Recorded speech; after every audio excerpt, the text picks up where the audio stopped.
کہ ابن عباس مجھے مارنے والا کون تھا تو انہیں بتایا گیا کہ مغیرہ بن شعبہ کا وہی غلام فیروز۔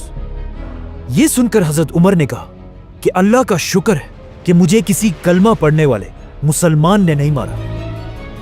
مطلب فیروز نے صرف 2 درہموں کی وجہ سے دنیا کے سب سے طاقتور بادشاہ خلیفہ عمر رضی اللہ تعالیٰ عنہ پر حملہ کیا تھا۔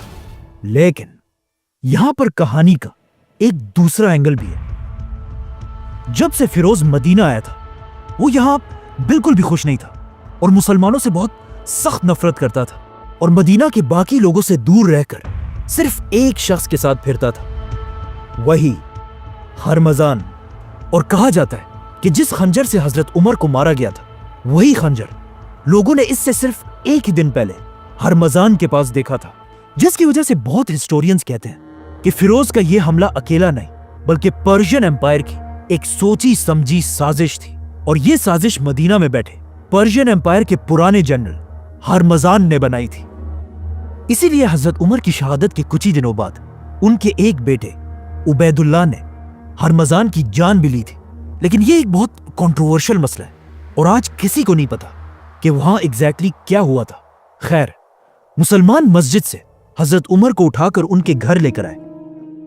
عمر رضی اللہ عنہ کے جسم پر لگے زخم اتنے گہرے تھے کہ انہیں گھر لانے کے بعد جب انہیں کھجور کا پانی اور دودھ پلایا گیا تو وہ ان کے معدے میں جانے کے بجائے ان کے زخموں سے باہر نکلنے لگا۔